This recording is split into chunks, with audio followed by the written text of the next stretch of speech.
Hello everyone, hi and welcome you all on Physics Adhyan. So this is lecture number 30 on Mathematical Physics series और जो topic हम लोग discuss कर रहे थे दैट वाज वेक्टर कैलकुलस का।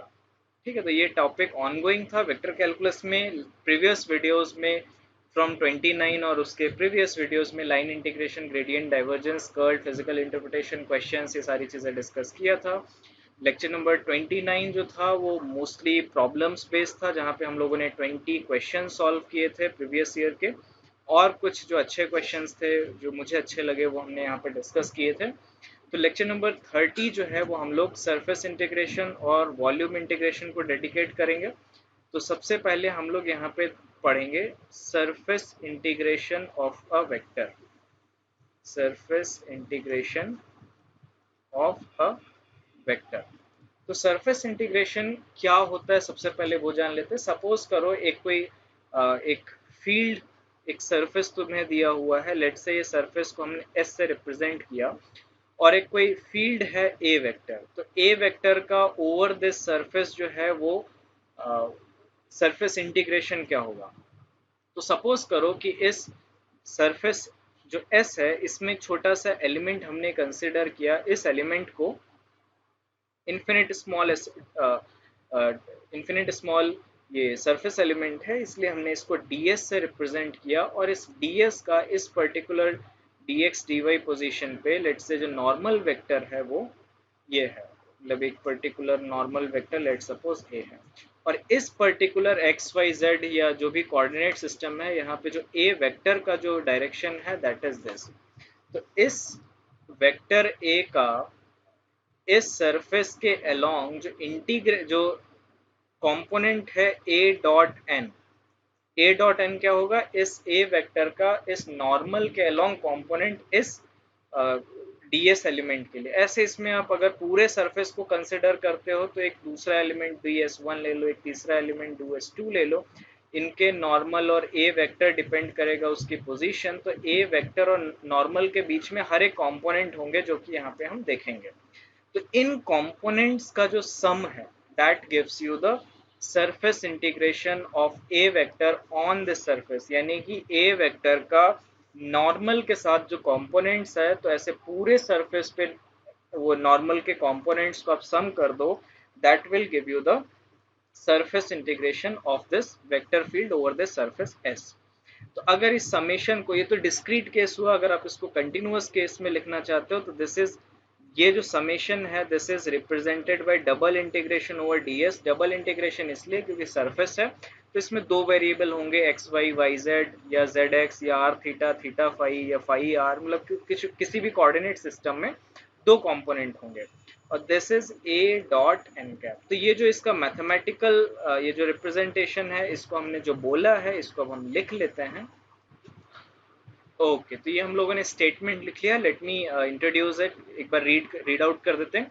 Surface integration of a vector function a over the surface s is defined as the integral of the components of a along the normal to the surface. ठीक है, तो वही चीज है जो हम लोगों ने बताई, वही चीज लिखी है। अच्छा, अब अगर इसको हम मैथमेटिकली जो रिप्रेजेंटेशन है इसको आप कैसे लिख सकते हो कि जो सरफेस इंटीग्रेशन है ए का over the surface ds, ds vector भी आप लिख सकते हो, और ds वेक्टर की जो डायरेक्शन है वो n कैप है। सो दिस इज नथिंग बट इसको आप a dot n cap into ds भी लिख सकते हो। n कैप क्या है, वो सरफेस का नॉर्मल कंपोनेंट है। ठीक है, ओके। तो अभी यहाँ पे ये फिजिकली हमें रिप्रेजेंट क्या करती है, तो कभी आपने इलेक्ट्रिक फील्ड में ये क्वांटिटी कैलकुलेट की है, E dot ds over the surface. तो E dot ds over the surface क्या होता है, Q enclosed by epsilon naught, that is nothing but flux passing through that surface। तो ये जो क्वांटिटी है that will physically what it will represent, so this is flux of the vector field A through surface S, through surface S। ठीक है, तो this is flux of the vector field A through surface S. और ये जो N cap है this was normal to this surface. ठीक है, अब इसमें कई सारे केसेस हैं जो हम लोग ऑलरेडी पहले ग्रेडियंट, डाइवर्जेंस, कर्ल और उसके भी पहले सिलेंड्रिकल, कार्टेशियन और स्फेरिकल पोलर कोऑर्डिनेट में डीएस वेक्टर तो काफी हम लोगों ने डिस्कस किया था, तो दिस ऑल वी नो। लेकिन फिर भी एक रिवीजन पॉइंट ऑफ व्यू के लिए सबसे पहले हम लोग ये दोनों चीजें डिस्कस कर लेते हैं कि एन कैप कैसे निकालेंगे, डीएस कैप कैसे निकालेंगे। एन कैप जब हम लोगों ने वो पढ़ा था generalized coordinate system, generalized orthogonal या ऑर्थोगोनल कोऑर्डिनेट सिस्टम, वहां पे एन कैप क्या था? This was gradient of that surface divided by normal of gradient of that surface। और इसी फॉर्मूले का यूज करके हमने R cap, theta cap, phi cap, Z cap, जो भी कोऑर्डिनेट सिस्टम में जितने भी डायरेक्शंस थे वो हम लोगों ने इसी फॉर्मूले को यूज करके निकाला था। तो एन कैप क्या होगा? This is simply but gradient of that surface divided by modulus of that surface. और डीएस क्या होगा? उस वहां का surface element. So this is area surface element, area element इसको। और एरिया एलिमेंट भी डिफरेंट कोऑर्डिनेट सिस्टम्स में हम लोग ऑलरेडी डिस्कस कर चुके हैं। तो अब हम लोग कुछ एक एग्जांपल से ये डिस्कस करेंगे कि एन कैप किधर होगा और एरिया एलिमेंट उसमें क्या होगा। तो सपोज करो एक हमने सबसे पहले एक एग्जांपल लिया एक सिलेंडर का, जहाँ पे मेरे पास एक सिलेंडर है, तो इसकी ये एक एक्सिस है। तो अगर मैं इस कर्व्ड सरफेस पे आऊँ, ठीक है, ये वाला जो कर्व्ड सरफेस है, ये वाला पोर्शन जहाँ पे कर्सर है, ये वाला जो पोर्शन कर्व्ड सरफेस एरिया है, यहाँ पे एक स्मॉल एलिमेंट लेंगे तो इसका जो ये जो नॉर्मल डायरेक्शन है वो क्या होगा? रो कैप। तो यहाँ पे एन कैप क्या हो जाएगा? रो कैप हो जाएगा। अच्छा, इसका जो एरिया एलिमेंट डीएस हो जाएगा वो क्या हो जाएगा? लेट्स से इसकी जो रेडियस है वो रो है, तो rho into D phi into D Z. तो rho D phi D Z जो है that will be the area element of this surface, ठीक है। और इसकी डायरेक्शन क्या होगी? Rho cap. अब रो कैप हमें पता है कि थीटा और ये इसके कंपोनेंट्स में हम लोग कैसे लिखेंगे। अच्छा, ऊपर और नीचे जो ये फ्लैट सरफेसेस हैं, अगर सपोज करो यहाँ पे इस फ्लैट सरफेस पे एरिया वेक्टर लिखना हो तो ये एन कैप होगा। तो इसका जो एरिया एलिमेंट होगा डीएस वो क्या हो जाएगा? दिस इज रो। रो यहाँ पे वेरिएबल है, यहाँ पे रो कांस्टेंट नहीं है। यहाँ पे जो रो है दिस इज कांस्टेंट, ठीक है। यहाँ पे रो कांस्टेंट है, यहाँ पे क्या कांस्टेंट होगा? z is constant. तो इस पर्टिकुलर ये जो सर्कुलर डिस्क या सर्कुलर रीजन है, यहाँ पे z की वैल्यू, ये z1 है, ये z2 है, तो यहाँ पे z की वैल्यूज कांस्टेंट होगी। तो ये क्या हो जाएगा? Rho D phi into D Z. और इसकी वैल्यू और इसका अगर वेक्टर लिखोगे तो दिस इज z कैप और k कैप। अगर नीचे वाले लिखोगे तो इसका कंपोनेंट क्या हो जाएगा? Minus z cap. तो यहाँ पे ds वेक्टर क्या आ जाएगा? Rho D phi D Z minus of Z cap. अच्छा, अगर सपोज करो ये सिलेंडर ऐसे ना हो कि एनुलर सिलेंडर होता, एनुलर मतलब कि इस तरीके से एक सरफेस है और इसके अंदर भी एक आपको सरफेस दिया हुआ है, मतलब एक हॉलो हॉलो सिलेंडर आप इस तरीके से कंसिडर कर लो। तो अब बाहर वाले के लिए तो रो कैप ये होगा, ये अंदर वाला जो कर्व्ड सरफेस एरिया है अगर उसके लॉन्ग इंटीग्रेशन करना है तो जो डायरेक्शन होती है वो हमेशा उस सरफेस जो वॉल्यूम बाउंड करता है उसके बाहर की ओर होती है। ये जो सरफेस है इसका वॉल्यूम अंदर की तरफ है, इस डायरेक्शन में इसका वॉल्यूम है, वॉल्यूम इधर है तो इसके बाहर वाली डायरेक्शन रो कैप इधर होगी। लेकिन जो ये वाला कर्व सरफेस एरिया है इसमें वॉल्यूम इस डायरेक्शन में है, तो वॉल्यूम इस डायरेक्शन में, तो रो कैप जो होगा वो माइनस रो कैप होगा, यहाँ पे माइनस रो कैप इसकी एन कैप की भी डायरेक्शन होगी। तो ये एनुलर रीजन में नेगेटिव आ जाता है अगर इनसाइड वाले को आप डायरेक्शंस नॉर्मल देखोगे बाहर वाले के कंपैरिजन में, ठीक है। तो इस सिलिंड्रिकल में भी यही ट्रू है। तो ओके, तो एरिया एलिमेंट और एन कैप की हमने यहाँ पे बात कर ली। अभी एक और एग्जांपल हम लोग यहाँ पे डिस्कस करते हैं। लेट सपोज कि एक स्फेयर लेते हैं, ठीक है। इसमें हम सारी चीजें डिस्कस नहीं करेंगे, धीरे धीरे फिर एक फ्लैट सरफेस पे आएंगे या प्लेन पे आएंगे, उसको मैं मोस्टली अच्छे से डिस्कस करना चाह रहा हूँ बिकॉज कई लोग वहां पे मतलब थोड़ा अच्छे से नहीं कर पाते। तो अगर सपोज करो मेरे पास एक स्फेयर है, तो एक स्फेयर का एक कांस्टेंट रेडियस पे जो ये सरफेस एलिमेंट होगा इसका डायरेक्शन क्या होगा? N cap. एन कैप क्या होगा? Are cap. आर कैप तुम्हें पता है साइन थीटा कॉस फाई आई cap, sine theta sine phi जे कैप प्लस कॉस थीटा के फाई के कैप, ठीक है, ये होता है। और जो एरिया एलिमेंट होगा दैट इज आर स्क्वायर, या आर कांस्टेंट है, are square sine theta D theta into D phi. तो ये तो हम लोग सारी चीजें जानते हैं। अब एक नेक्स्ट एग्जांपल, लेट सपोज हमारे पास एक क्यूब है, क्यूब है या क्यूबॉइडल शेप में है या किसी भी मतलब इस तरीके से फ्लैट सरफेसेस हैं जिसमें, तो इसमें हमें वॉल्यूम सरफेस इंटीग्रेशन का एन कैप और ये डीएस वेक्टर लिखना है। तो ये मेरा डायरेक्शन एक्स है, ये मेरा डायरेक्शन वाई है, ये मेरी लेट्स से ये डायरेक्शन जेड है। तो सपोज करो इस सरफेस का हमें इंटीग्रेशन निकालना है, तो इस पे जो एक इन्फिनिट स्मॉल एरिया एलिमेंट होगा डीएस।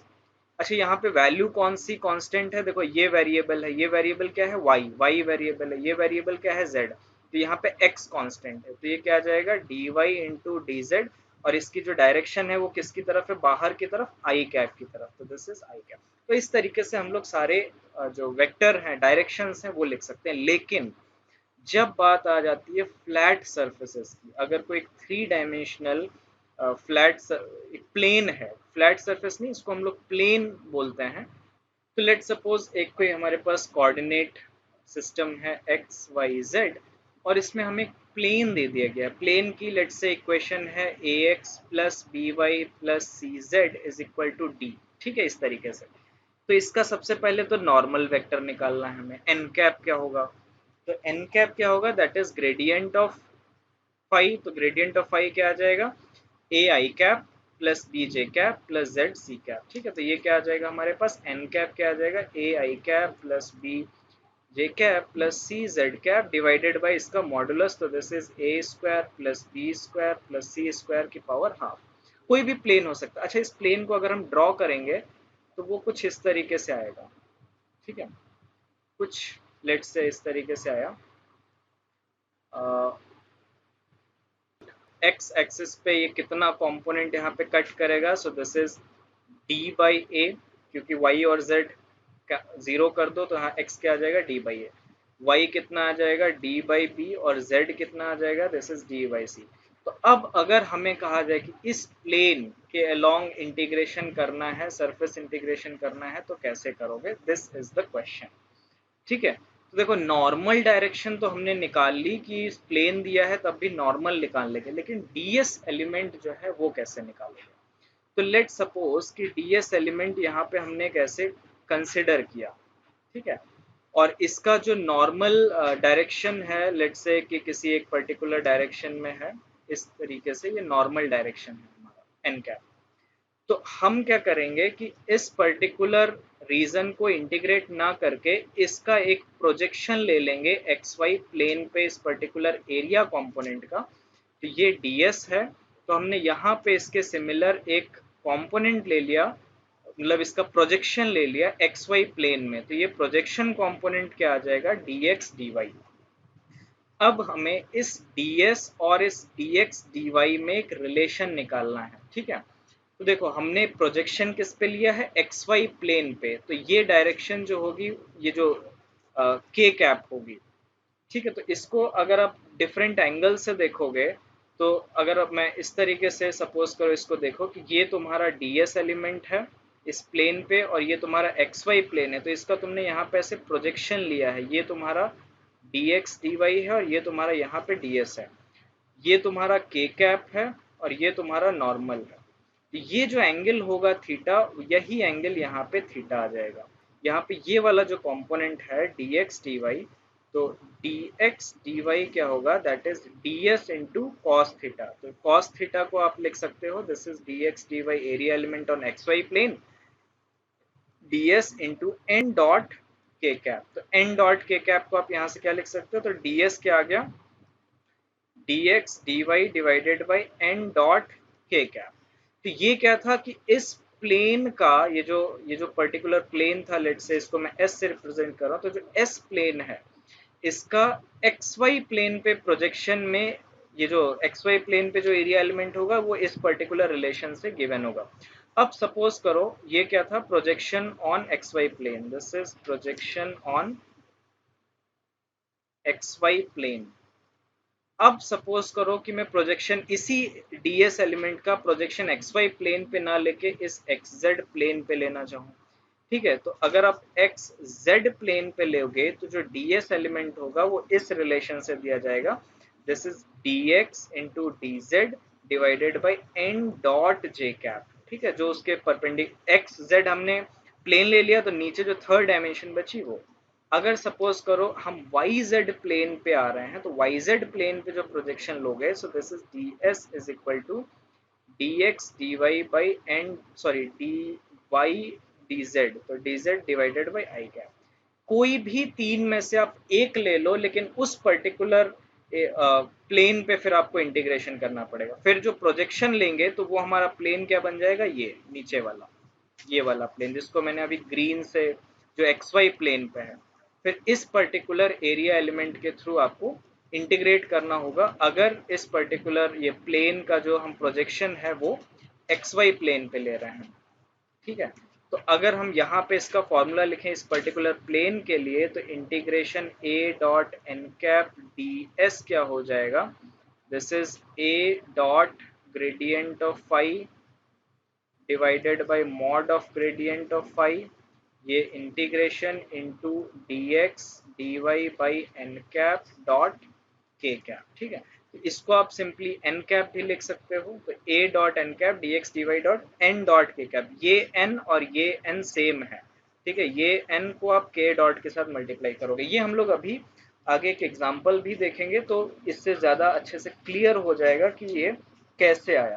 ठीक है, तो सबसे पहले हम लोग एक एग्जाम्पल कर लेते हैं, जहाँ पे एक वेक्टर फील्ड हमें दी हुई है और एक इंटीग्रल निकालना है एक कोई पर्टिकुलर रीजन के थ्रू। आई होप कि ये जो थ्योरी है वो क्लियर हो गई होगी। Now let's move on to some problems, उसके बाद हम लोग इसी क्वेश्चन इसी वीडियो में वॉल्यूम इंटीग्रेशन पे डिस्कस करेंगे। तो जो फर्स्ट क्वेश्चन है वो है हमारा इस तरीके से कुछ, कि एक इवेलुएट करना है हमें, तो इवेलुएट करना है हमें एफ डॉट डी एस, ये वॉल्यूम इंटीग्रेशन सरफेस इंटीग्रेशन हमें इवेलुएट करना है, जहाँ पे एफ जो है वो हमें दिया है, that is y z i cap plus z x j cap plus x y k cap, कुछ इस तरीके से दिया हुआ है। और ये करना किस पे है, ओवर अ स्फेयर, स्फेयर की एक इक्वेशन दी है, that is x square plus y square plus z square is one, यानी कि उसकी जो रेडियस है वो 1 यूनिट है, r is equal to 1 unit. This lies within first octant, first octant.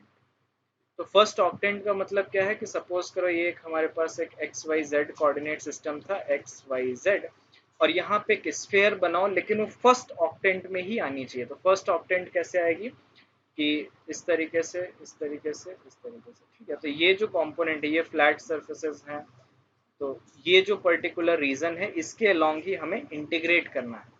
तो देखो अब हमें यहाँ पे लिमिट्स केयरफुली डिफाइन करनी होंगी और अपना कोऑर्डिनेट सिस्टम। यहाँ पे कोऑर्डिनेट सिस्टम जो होगा वो हम लोग स्फेरिकल कोऑर्डिनेट सिस्टम में काम करेंगे, क्योंकि that will be easy to put the limits. तो फर्स्ट आर कांस्टेंट है, आर की वैल्यू हमें दी हुई है 1। थीटा, थीटा कहाँ से वैरी होता है, थीटा जो एंगल होता है वो क्या होता है कि ये, ठीक है, ये एंगल जो है दैट इज थीटा। तो थीटा कहाँ से कहाँ तक वैरी हो रहा है, यहाँ से यहाँ तक, तो it mean 0 to pi by 2। तो थीटा की लिमिट क्या हो गई, 0 टू पाई बाई 2। अब फाई की जो लिमिट होगी, फाई क्या होता है, ये एंगल जो होता है एक्स वाई प्रोजेक्शन में ये फाई होता है, तो ये कहाँ से वैरी हो रहा है, 0 टू पाई बाई 2। तो फाई की लिमिट भी 0 टू पाई बाई 2 है। अब इसमें हम लोग ये सारे कंपोनेंट्स रखते हैं और लेट्स डू इसका कैलकुलेशन करते हैं कि कितना आता है। ठीक है, तो फर्स्ट x हमारा जो ट्रांसफॉर्मेशन होगा, x हमारा क्या रखोगे, sine theta cos phi, y क्या रखोगे, sine theta sine phi, z क्या रखोगे, कॉस थीटा। ठीक है, और तो हमारा जो इंटीग्रेशन हो जाएगा वो क्या आ जाएगा, f डॉट डी एस, तो this is integration f dot D s, area element spherical polar coordinates में क्या होता है, are square sine theta D theta d phi rho cap. तो यहाँ पे जो नॉर्मल वेक्टर होगा वो रो कैप है, तो ये कंपोनेंट आ गया। आर की वैल्यू हमें दी हुई है 1, सो दिस इज दिस। यहाँ पे जब आप ये वाई जेड रखो, वाई की वैल्यू ये रखो जेड, तो ये एक्स वाई जेड सारे रखो, आई जे के आएंगे। रो कैप हमें पता है, रो कैप क्या है, साइन थीटा कॉस फाई आई cap plus sine theta sine phi जे cap plus cos theta K cap. ये सारी चीज़ें याद होनी चाहिए, अदरवाइज काफ़ी डिफिकल्ट रहेगा। तो जब आप सारी चीज़ें एफ वेक्टर और ये रो कैप के साथ मल्टीप्लाई करोगे, तो ये जो ओवरऑल इक्वेशन आ जाएगी, so this is 3 times integration of sine cube theta cos phi sine phi multiplied by cos theta into d theta D five into d theta into d five. अब ये sign और sorry theta और phi अलग अलग components हैं, तो इसको आप ऐसे लिख सकते हो, integration sine cube theta cos theta D theta जिसकी लिमिट है 0 to π/2 integration sine phi cos phi है, डी फाई इंटीग्रेशन है 0 to π/2, और ये जब आप इंटीग्रेट करोगे तो इसकी वैल्यू आ जाएगी 3/8। ठीक है, ये कॉस थीटा साइन थीटा को आप टी एज्यूम कर लो, कॉस थीटा वो डिफरेंशिएट, आपको पता है कि इसके ट्रिक्स क्या हैं। ठीक है, तो ये जो वैल्यू आ जाएगी दैट इज 3/8। तो इस पर्टिकुलर सरफेस इंटीग्रेशन को करने के लिए क्या क्या चीज़ें पता होनी चाहिए। पहला, कोऑर्डिनेट कैसे ट्रांसफॉर्म होके, ये हम लोग ऑलरेडी देख चुके हैं। रो कैप कैसे निकालते हैं, ये पहले ही देख चुके हैं। लिमिट कैसे निकालते हैं, जो भी सरफेस दिया होगा उसके अलोंग हम लोग लिमिट उसकी कैलकुलेट कर लेंगे। ठीक है, तो इस तरीके से सारी चीजें हम लोग कैलकुलेट कर सकते हैं, और इस पर्टिकुलर क्वेश्चन का जो आंसर है दिस इज 3/8।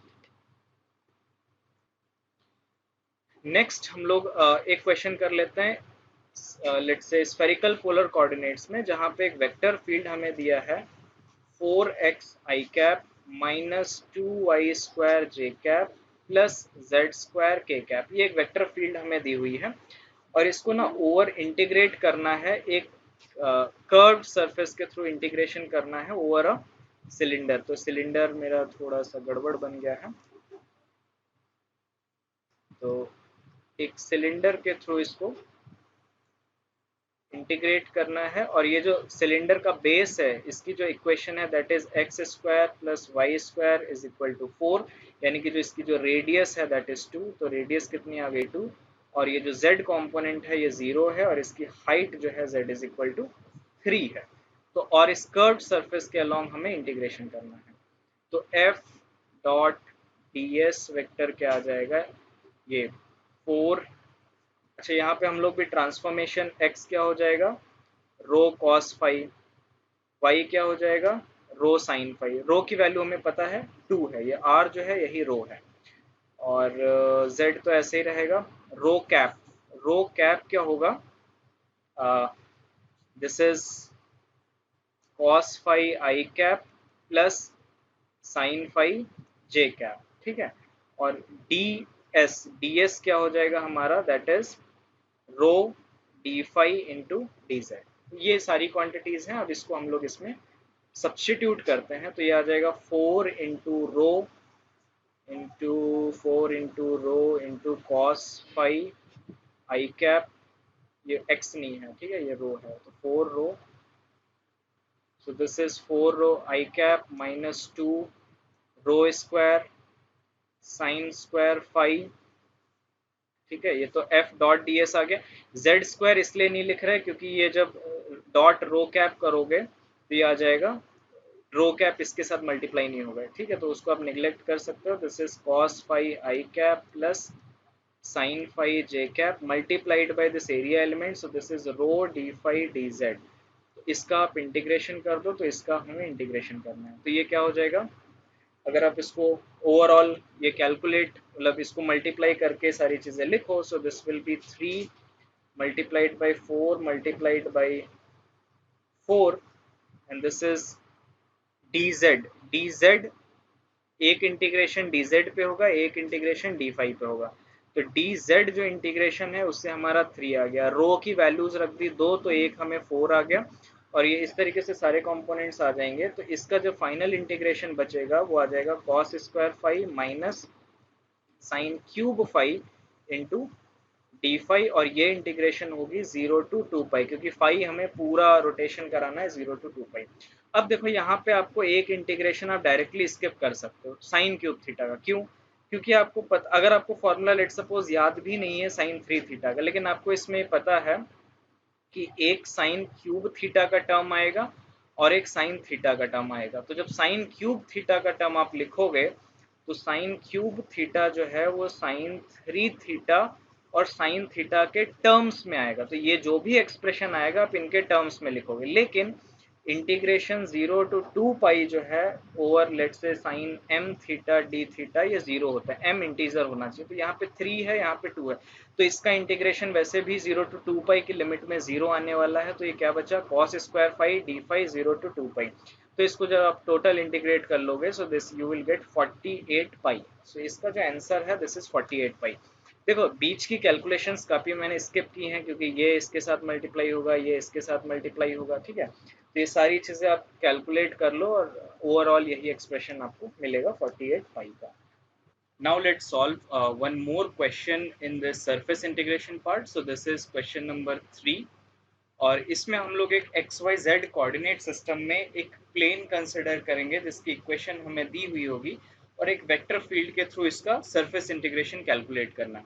तो लेट्स से कि जो वेक्टर फील्ड है उसको हमने ए वेक्टर से लिखा और ये जो फील्ड डिफाइंड है this is let's say x square plus y square i cap minus 2x j cap plus 2yz k cap plus 2yz into k cap.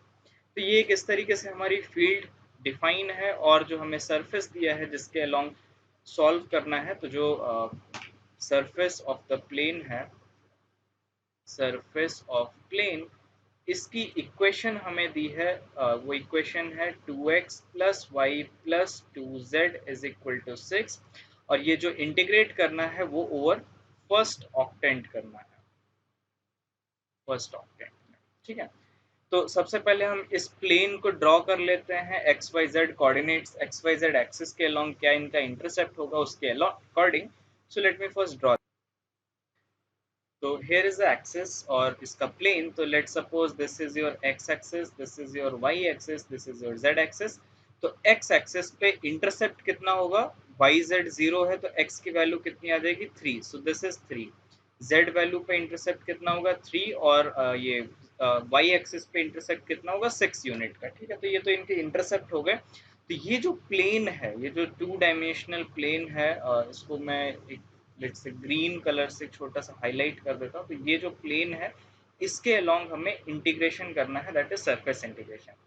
और इसका जो नॉर्मल होगा, लेट्स से कि यहाँ पे कि हमने एरिया एलिमेंट लिया ds, उसका नॉर्मल एन कैप है। तो हम अब हमें पता है कि मतलब इस टाइप के क्वेश्चंस को कैसे सॉल्व करना है। तो लेट्स डू अ सॉल्यूशन। तो सबसे पहले हमें एन कैप की जरूरत होगी, so that is gradient of phi divided by modulus of gradient of phi. ये क्या ग्रेडियंट ऑफ फाई हमें क्या आ जाएगा 2 i cap plus j cap plus 2 k cap divided by square root of 44819, so this is 3। तो N cap हमें ये पता चल गया। अब सपोज करो कि ये जो प्लेन है हम इसका नाम दे देते हैं ए बी सी और ये जो ओरिजिन है या जो सेंटर है इसको हम ओ से लिख देते हैं, ठीक है, ओरिजिन को।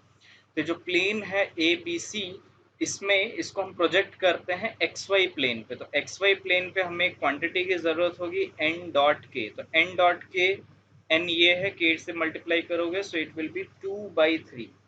अब हमें एक इंटीग्रेशन जब करेंगे तो उसमें क्वांटिटी आएगी ए डॉट एन कैप, ठीक है। तो ये क्या आ जाएगा ए डॉट एन कैप। तो ए वेक्टर फील्ड ये है, एन कैप ये है, तो इसको मल्टीप्लाई करो तो ये क्या आ जाएगा 2/3 x plus y square minus 2x into 1/3 plus 2/3 multiplied by 2y into z. लेकिन देखो हमने प्रोजेक्शन किया है एक्स वाई प्लेन पे, तो हम ये चाहेंगे कि a डॉट एन कैप जो है वो टोटली एक्स वाई का फंक्शन हो, लेकिन यहाँ पे ये जो टर्म है z की टर्म यहाँ पे हमें मिल रही है। तो इस प्लेन की इक्वेशन से z को हम एलिमिनेट करेंगे और वो लिखेंगे 6 minus 2x minus y divided by 2, 6 minus 2x minus y divided by 2। देखो ये क्वांटिटी है 2/3x, ये 2/3x, ये तो कैंसिल हो जाएगा, तो बचा कितना 2/3y square plus 4/3 into y into z की वैल्यू लिख दो 6 minus 2x minus y divided by 2। अब इसको आप पूरा सॉल्व कर लोगे तो ये आ जाएगा this is 4y/3, 3 minus x, this is 4y/3 into 3 - x। तो ये हमें एक एक्सप्रेशन मिल गया ए डॉट एन कैप का। अच्छा, अब हमने प्रोजेक्शन किया था एक्स वाई प्लेन पे, तो हमें जो डी एक्स डी वाई जो इंटीग्रेट करना है वो इस सरफेस के अलोंग करना है। ओ ए सी, ये क्या आ जाएगा? अब हमें जो एक्चुअल जो इंटीग्रेशन अब करना है, दिस इज ओ ए सी पे, यानी कि ये जो रेड वाला जो प्लेन है, जो एक्स वाई प्लेन है, इसमें करना है। तो एक्स वाई प्लेन अगर हम यहाँ पे ड्रॉ करते हैं, तो let suppose this is o, this is x axis and this is y axis, ठीक है। तो एक्स एक्सिस पे इसका इंटरसेक्ट कितना है? 3, वाई एक्सिस पे इंटरसेक्ट कितना है? 6। तो ये कुछ एक इस तरीके से लाइन आएगी, ठीक है। सो इसको हम लिख लेते हैं ए, इसको हम लिख लेते हैं सी। तो दिस इज सिमिलर ऊपर वाले प्लेन से। तो बस अब हमें रीजन जो इंटीग्रेट करना है वो ये रीजन है। अच्छा, इस लाइन की जो इक्वेशन होगी वो क्या हो जाएगी? y plus two x is equal to 6। क्योंकि ये जो कोऑर्डिनेट है वो कितना है? 3,0, ये कोऑर्डिनेट कितना है? This is 0,6। तो y अगर 6 रखोगे तब भी इक्वेशन सेटिस्फाई करती है, 3 रखोगे x इज इक्वल टू, तब भी इक्वेशन सेटिस्फाई करे, ठीक है। तो this is the equation of line A C. तो this is equation of line A into A C, ठीक है। तो अब हमें ये जो इंटीग्रल है इसकी वैल्यू कैलकुलेट करनी है, तो वो क्या आ जाएगी? Let's write. तो हमारा जो इंटीग्रेशन है ए डॉट एन कैप, ये surface integration into d s जो है वो कन्वर्ट हो जाएगा integration of a dot N cap into d x D y divided by n dot के कैप, ठीक है। तो अब इसका एक्सप्रेशन हम लिख लेते हैं। ए डॉट, ये सरफेस इंटीग्रेशन है, ए डॉट एन कैप है मेरा 4y/3 इंटू 3 - x, ये डबल इंटीग्रेशन dx, एक dx के लिए एक dy के लिए, into dx into dy divided by n dot के कैप। तो एन डॉट के कैप क्या था मेरा? 2/3। So this is 2/3। तो ये एक 3 3 कैंसिल हो गया, 2 से 2 कैंसिल हो गया, तो ये बचा 2 into integration double integration of y3 - x into d x into d y. और ये डी एस डी वाई क्या है? ये जो एरिया है ओ ए बी, इसके अलॉन्ग हमें इंटीग्रेट करना है, ठीक है। तो अब देखो इसमें, अब क्वेश्चन को आप किसी भी पहले एक्स लिमिट लेके सॉल्व कर सकते हैं, पहले वाई लिमिट लेके सॉल्व कर सकते हैं, it all depends upon you. तो सबसे पहले लेट सपोज हम लोग वाई लिमिट को सॉल्व करते हैं, ठीक है। तो y की लिमिट इस एक्सप्रेशन से क्या आ जाएगी? 0 to 6 - 2x। तो y जो है वो 0 से स्टार्ट होता है, 6 - 2x तक जाता है। तो सपोज करो हम एक इसमें इस तरीके से एक इंटरसेप्ट, एक स्ट्रिप ले रहे हैं इस तरीके से। ये 0 से स्टार्ट हो रहा है y, सॉरी ये अपोजिट हो गई स्ट्रिप, ये स्ट्रिप वर्टिकल आएगी, ठीक है, ये हॉरिजॉन्टल नहीं आएगी। This will be a vertical strip, इस तरीके से आएगी, जो कि 0 से शुरू हो रही है और यहाँ पे एंड हो रही है। ये y का कोऑर्डिनेट कितना है?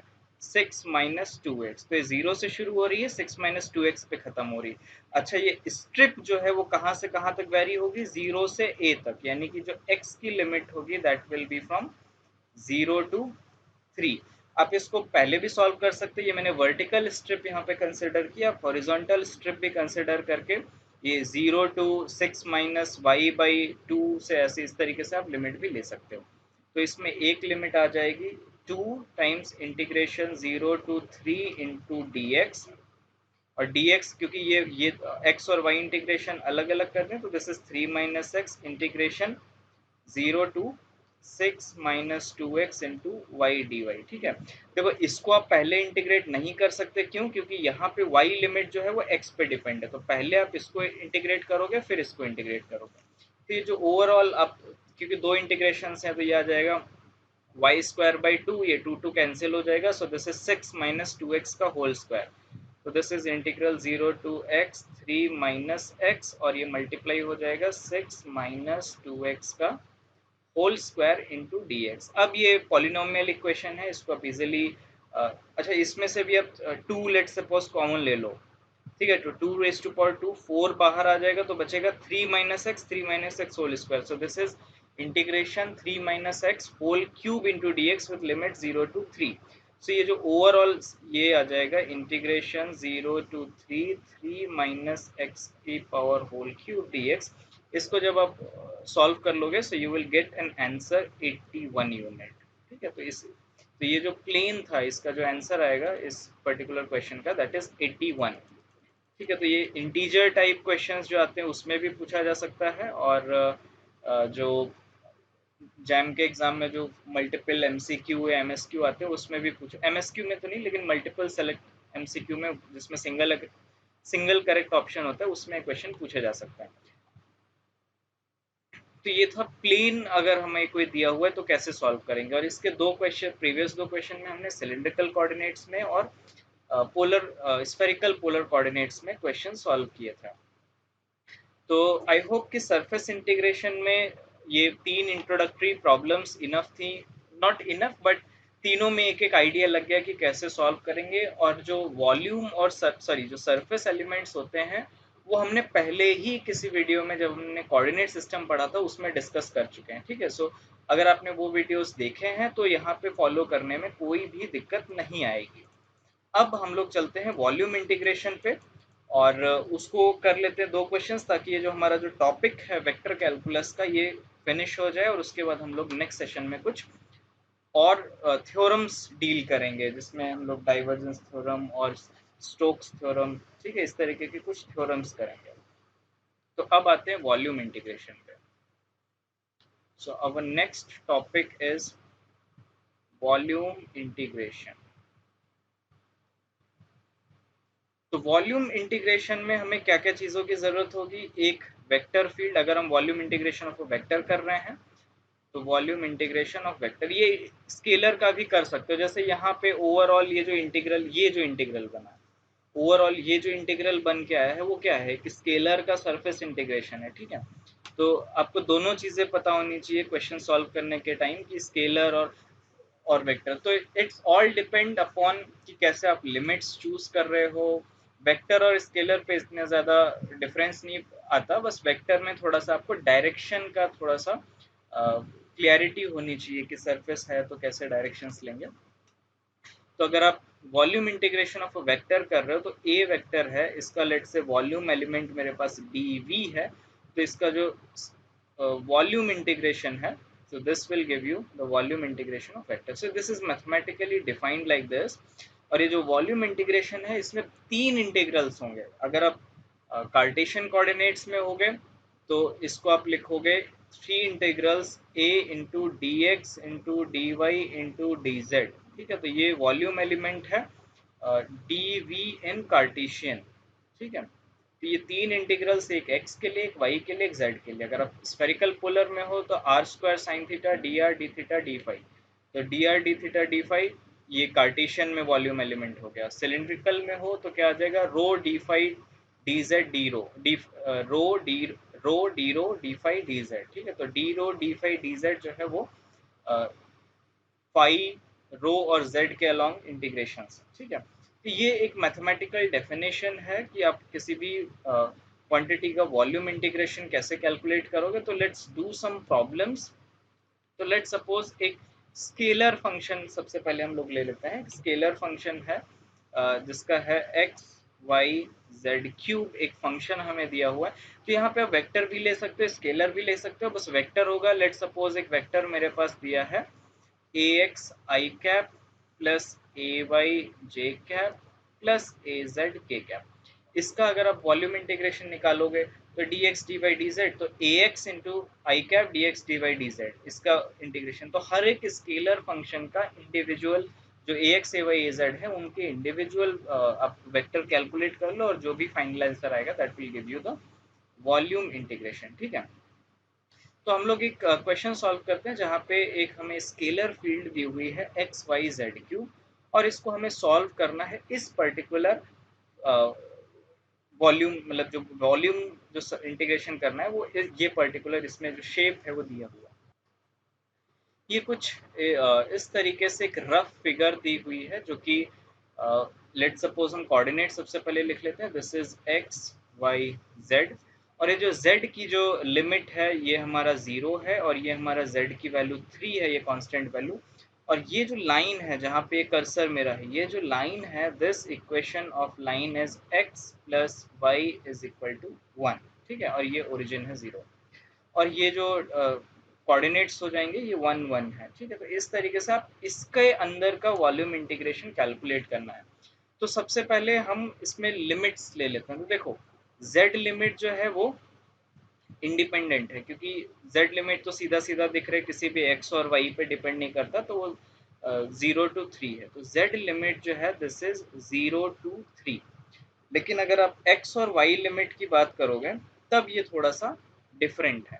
तो अगर सपोज करो, मैं देखो यहाँ पे अब ये आपको प्लेन फिर मिल गया, तो प्लेन में फिर आपको एक स्ट्रिप्स कंसिडर करनी पड़ेंगी। तो लेट सपोज कि मैं इस तरीके से एक स्ट्रिप कंसिडर कर रहा हूँ। तो ये जो स्ट्रिप है वो कहाँ से कहाँ वेरी हो रही है, ये लाइन कौन सी है, दिस इज, ये कोऑर्डिनेट मेरा x है, तो इस लाइन के अलोंग मेरा x कोऑर्डिनेट वेरी हो रहा है, तो वो कहाँ से हो रहा है, 0 to 1 - y।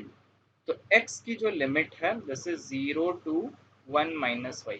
अच्छा, मैं स्ट्रिप का जो लिमिट है ना वो एक बार फिर से बता देता हूँ, आई होप कि ये सबको आता होगा, लेकिन जिसको नहीं आता है वो भी एक बार थोड़ा सा समझ ले। तो this is x, this is y। अब प्लेन पे आ जाओ, ठीक है। अब सपोज करो कि मैंने एक स्ट्रिप यहाँ पे ऐसे कंसिडर किया, ठीक है, इस तरीके से। तो अब सबसे पहले ये देखो कि इस पूरे स्ट्रिप में कौन सी वैल्यू कांस्टेंट है। तो जो जो वैल्यू यहाँ पे y की है वही वैल्यू यहाँ पे y की, यानी कि y कोऑर्डिनेट जो है वो वेरी नहीं हो रहा है। तो कौन सा कोऑर्डिनेट वेरी हो रहा है, x कोऑर्डिनेट। तो x कोऑर्डिनेट कहाँ से कहाँ तक वेरी हो रहा है, ये लास्ट वाला पॉइंट, लेट सपोज इसको a दे देते हैं, इसको b दे देते हैं। तो a वाले पॉइंट का जो x कोऑर्डिनेट है वो कितना है, दिस इज 0, ठीक है। और y कोऑर्डिनेट कितना है, सॉरी, ये जो b वाला पॉइंट है इसका कोऑर्डिनेट कितना है, इसका कोऑर्डिनेट सिंपली इस इक्वेशन से निकल के आ जाएगा, दिस इज 1 - y। तो x की जो लिमिट है इस पर्टिकुलर स्ट्रिप में वो क्या आ जाएगी, 0 to 1 - y। अच्छा, अगर आपको ये पूरा एरिया कवर करना है तो आपको यहाँ से यहाँ तक, यानी कि O से लेके D तक इस स्ट्रिप को ऐसे इधर ले जाना। मतलब अगर आप यहाँ से शुरू कर रहे हो, ओ लेट से ओ एक्स से शुरू कर रहे हो, तो ओ एक्स से आपको इस डी तक जाना पड़ेगा इस स्ट्रिप के अलोंग, तब ये जाके पूरा एरिया जो है ऐसे कवर अप होगा। तो y की लिमिट क्या है, 0 to d। अब 0 to d इसमें कितना है, 0 to 1। तो इस तरीके से ये एरिया हम लोग कैलकुलेट करते हैं। अब सपोज करो कि एक हमारे पास प्लेन ऐसे होता है, ये x है, ये y है, ठीक है। ये एक इक्वेशन है, x is equal to some x1, ठीक है। यहाँ पे एक लिमिट है some x is equal to x2। अब हमें सपोज करो कि ये एक इस तरीके से फिगर दी हुई थी इसमें, और ये एरिया निकल, तो ये जो स्ट्रिप होगी ना वो, इसमें ओवरऑल y कांस्टेंट है, लेकिन यहाँ पे जो x की लिमिट आ जाएगी वो x1 से x2 आएगी, 0 से x1 नहीं आएगा, क्योंकि शुरू इस वाले कर्व से हो रहा है। तो इस वाले कर्व से x की जो वैल्यूज आएंगी, से इस वाले कर्व से x की जो वैल्यूज आएंगी वहां तक लिमिट होगी, ठीक है। तो ये आप जो सरफेस इंटीग्रेशन से इनकी लिमिट पे कुछ क्वेश्चंस कर लेना। अदरवाइज कई बार ऐसा होता है कि क्वेश्चंस हम कर लेते हैं लेकिन लिमिट्स निकालना नहीं आता, और इन क्वेश्चंस में बस एक ही चीज इंपॉर्टेंट है कि आप कैसे लिमिट्स को लिख पाते हो या नहीं। अगर लिमिट्स नहीं लिख पाते तो ओवरऑल पूरा इंटीग्रेशन जीरो, मतलब गलत होगा, ठीक है, या उसकी वैल्यू जो है वो जीरो आ जाएगी। मतलब वैल्यू जीरो नहीं आएगी, उस इंटीग्रल की वैल्यू जीरो होगी, क्योंकि आप कुछ नहीं कर पा रहे हो उसमें, ठीक है। Zero in the sense non valid. तो t इंटू डी वी क्या आ जाएगा, x y z cube into d x into d y into D z. अब डी जेड की वैल्यू तो 0 to 3 है, तो एक इंटीग्रल तो आ गया 3 - 0, ठीक है, का होल, सॉरी, एक इंटीग्रेशन आएगा z की पावर 4/4, यानी कि ये वाला जो इंटीग्रल है, ठीक है। तो z की पावर 4/4 और इसकी लिमिट क्या आ जाएगी, 0 to 3 integration of d y into y integration of x into d x. X की लिमिट क्या है, 0 to 1 - y, y की लिमिट क्या है, 0 to 1। इसको वाइस वर्सा भी कर सकते हो, आप पहले x y को डिफ्रेंशिएट कर सकते हो, बाद में x को डिफ्रेंशिएट करो, बट आपको यहाँ पे फिर से वो लिमिट जो है वो अप्रोप्रिएट लेनी होगी। फिर आपको ये स्ट्रिप नहीं, इस डायरेक्शन में स्ट्रिप, फिर O1 यानी कि OY डायरेक्शन में कोई स्ट्रिप लेनी होगी जहाँ पे x की वैल्यू कांस्टेंट होगी, ठीक है, इस तरीके से। तो ये आ जाएगा 3 की पावर 4/3 इस 3 की पावर 3 इंटू integration of 0 to 1 y into d y, और ये क्या आ जाएगा, 1 - y² डिवाइडेड बाई 2। तो ये आ जाएगा y1 तो इसको अगर आप पूरा सॉल्व करोगे, so this will give you 9/2 into कितना, 1/12 आई गेस, ये कुछ इस तरीके का फैक्टर आएगा। ये कुछ इसी तरीके का, सॉरी कुछ गड़बड़ है क्या? ये जो इंटीग्रल की वैल्यू है दिस इज 1/12 और ये सॉरी 3 क्यूब नहीं आएगा, दिस इज 327/2। ठीक है, 27/2, ये 2 यहाँ आ गया, 3 की पावर क्यूब यहाँ आ गया, 1/12। ये बाकी जो इंटीग्रल है इसकी वैल्यू 1/12, 3 से कैंसिल हो जाएगा, 3 9 3 4 तो दिस इज 9/8। सो इस वैल्यू तो इस स्केलर फंक्शन का जो वॉल्यूम इंटीग्रेशन है दिस इज 9/8। ओके, तो एक क्वेश्चन हम लोग इसमें इस पूरे सेशन में एक क्वेश्चन और कर लेते हैं, ताकि एक वॉल्यूम इंटीग्रेशन पे भी हम लोग दो क्वेश्चन एटलीस्ट कर लें, और फिर नेक्स्ट सेशन में हम लोग थ्योरम्स के बेसिस पे भी कुछ क्वेश्चंस करेंगे। ठीक है, तो let's do one question in, let's say spherical polar coordinate system में। तो लेट्स से एक स्केलर फंक्शन दिया है, this is a function of r theta and phi, r theta phi, और लेट सपोज ये फंक्शन है are square cos theta into cos five, कुछ इस तरीके का फंक्शन है। और लेट से इसमें लिमिट जो है ना वो आपको कोई फिगर नहीं दी है, लिमिट दी हुई है कि आपको इन लिमिट्स के थ्रू इंटीग्रेट। तो आर की दी है, थीटा की दी है 0 to π/2, और फाई की जो लिमिट है दिस इज 0 to π। इस क्वेश्चन के थ्रू हम लोग एक चीज लर्न करेंगे कि कभी भी ऐसा नहीं होता कि आप क्वेश्चन को पूरा सॉल्व करो, स्पेशली इन कॉम्पिटिटिव पर्पस, क्योंकि हाफ क्वेश्चन सॉल्व करने के बाद आप उसका आंसर जो है वो थोड़ा बहुत गेस कर सकते हो। So this is a into D V, तो this is triple integral of a into D V, कितना आ जाएगा, R square sine theta D theta D phi D R. So A की वैल्यू रख देते हैं आर स्क्वायर, तो ये इंटीग्रेशन क्या आ जाएगा, r⁴ into D R limit 0 to 1 integral sine theta into cos theta into d theta 0 to π/2, क्योंकि साइन और कॉस मतलब थीटा और फाई तीनों यहाँ पे अलग अलग हैं।